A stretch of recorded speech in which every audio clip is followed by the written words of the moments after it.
इस प्रेस वार्ता में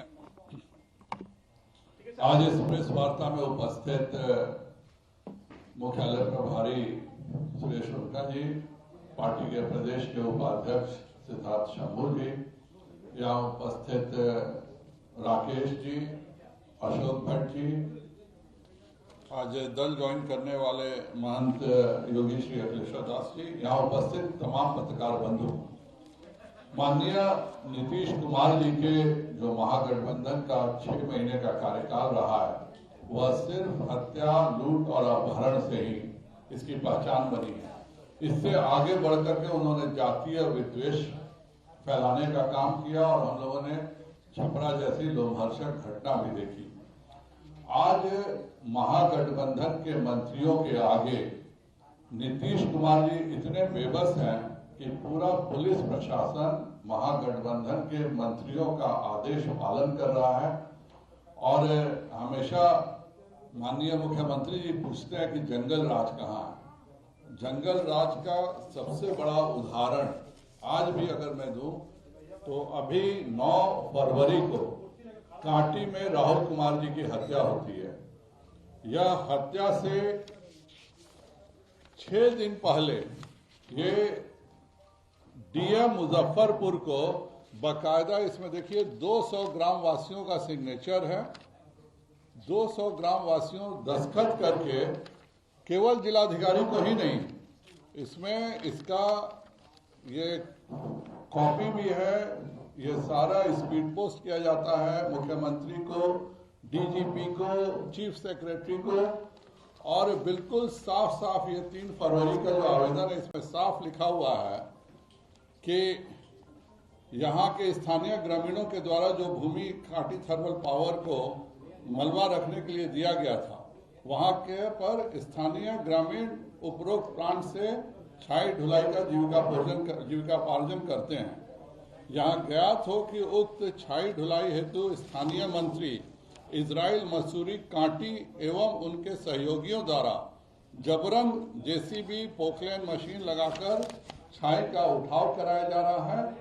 और इसमें यह साफ लिखा हुआ है, यहाँ के स्थानीय लोग उक्त मंत्री एवं उनके सहयोगियों से काफी भयभीत हैं, चूंकि उपरोक्त मंत्री और उनके सहयोगी द्वारा यहाँ किसी भी वक्त कोई हिंसक वारदात को अंजाम दिया जा सकता है। और यह लिखा हुआ पत्र जिलाधिकारी को जाके 3 फरवरी को 10 बजे दिन में रिसीव कराया जाता है। और इसके ठीक 6 दिन बाद राहुल कुमार की हत्या हो जाती है। और हत्या के बाद उसके पिताजी और उसकी मां यह एफआईआर थाना में दायर करती है। और इस एफआईआर में बिल्कुल साफ लिखा हुआ है कि आपसे आग्रह पूर्वक कहना है कि इन सभी ठेकेदारों को का कॉल डिटेल्स निकालकर इस घटना का पूरा पर्दाफाश हो जाएगा और हमारे पुत्र की हत्या इन ठेकेदारों और बिहार सरकार के मंत्री इजराइल मसूरी के संरक्षण में हुआ है। यह जो इसकी हत्या होती है उसका माता पिता, 5 ठेकेदार का नाम और मंत्री के नाम का लिखित एफआईआर देते हैं।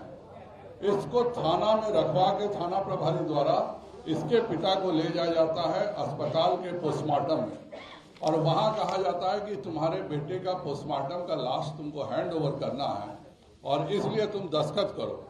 और वह दस्तखत कर देता है और पता इस एफआईआर को लौटा दिया जाता है और कहा जाता है कि नहीं, तुम जो पोस्टमार्टम में जो दस्तखत किए हो वही एफआईआर वैलिड है।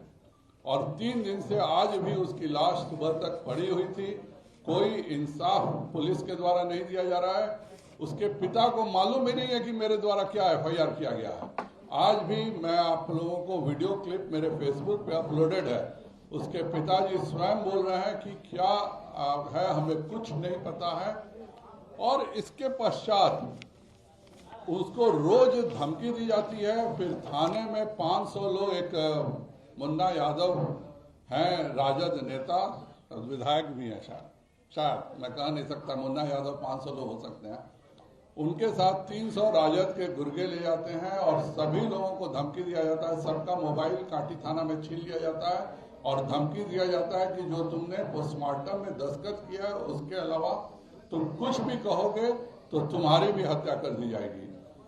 उसके गांव में 10 लोगों का लिस्ट घुमाया जा रहा है कि ये तो पहला हत्या है, अगर इस पर तुम लोग बोलोगे तो तुम सबों की हत्याएं कर दी जाएंगी। आज मेरी एसपी से बात हुई, एसपी ने कहा कि मैं टीएसपी को भेजता हूं, डीएसपी गए थे, लेकिन आज भी उसके फर्द बयान को यह कहा जाता है कि ओरिजिनल एफआईआर तो तैयार हो गया, तो यह फर्द बयान आपका इसको भी रख देते हैं। इसका क्या मतलब है? जब अगर उसका पिता जो एफआईआर करना चाह रहा है उसको छुपा करके आप का एक फर्जी एफआईआर को मेन एफआईआर मान रहे हैं और उसके फर्ज बयान को नहीं मान रहे हैं, इसी को माननीय मुख्यमंत्री जी आप जान लीजिए, इसी को जंगल राज कहते हैं। 1990 से 2005 तक बिहार में यही होता था। कितनी ऐसी विधवाएं आज भी घूम रही हैं जिनको यह पता भी नहीं है कि उनकी स्थिति विधवा की है या शादीशुदा की है, क्योंकि उनके बच्चों की लाश कभी मिली ही नहीं। आज भी हम नौबतपुर के घटना में देख लीजिए, वहां 2 बच्चे हमारे रमगढ़वा के गए थे। आज पुलिस कहती है कि नहीं, ये लोग अपने से भागे हैं। आज 1.5 साल हो गया, फिर भी न उन बच्चों का लाश मिलता है, न उन बच्चों को, अगर भागे हैं तो पुलिस क्यों नहीं बता रही है 1.5 साल बाद। तो आज पुलिस प्रशासन हत्याओं को संरक्षण दे रहा है। मेरा साफ मानना है कि मुख्यमंत्री जी को इजराइल मंसूरी का इस्तीफा लेना चाहिए और लेकर के अगर वह इंसाफ दिलाते हैं इस बच्चे को, तब तो आप प्रशासन की बात कीजिए। जब वह उसका बाप खुलेआम कह रहा है और एफआईआर थाना नहीं जारी कर रहा है, थाना प्रभारी का भी सस्पेंशन होना चाहिए। इस तरह की घटनाएं बता रही हैं कि नीतीश कुमार केवल और केवल एक रबर स्टैंप मुख्यमंत्री हैं और आज जो 90 से 2005 के जो आताताई थे उन्हीं का राज चल रहा है। और इसका उदाहरण आज भी देखने को मिला कि जदयू के भी उपाध्यक्ष की गोली मार के हत्या हो जाती है। तो इसमें राजद के मंत्रियों के खिलाफ अगर कोई बात करेगा तो बिहार में उसकी हत्या होगी। मेरा साफ मानना है कि इजराइल मंसूरी पर जो उसके पिता ने जो फर्द बयान दिया है उसी को प्राइमरी एफआईआर करके कार्रवाई होनी चाहिए। ठीक है, चलिए, धन्यवाद। सॉरी। एक आज बहुत खुशी की बात है कि हम सबों के साथ आज माननीय महामंडलेश्वर महंत श्री योगी अखिलेश दास जी भारतीय जनता पार्टी की सदस्यता ग्रहण कर रहे हैं। यह स्नातक इनकी शैक्षणिक योग्यता है और इनका जन्म स्थान ढाका रामचंद्र है और इन्होंने श्री राम बालाजी मंदिर देवस्थान परभणी में भी इनका आश्रम है और ढाका रामचंद्र में भी आश्रम है। भारतीय जनता पार्टी शुरू से संस्कृति और राष्ट्रवाद, इन्हीं 2 आधारों पर हम लगातार काम करते हैं।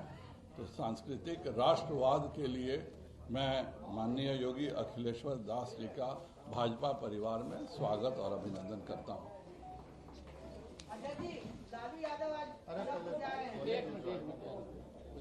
अच्छी बात है, कोई भी व्यक्ति अगर बीमार है वो स्वस्थ होकर आ रहा है तो यह सबके लिए खुशी की बात है।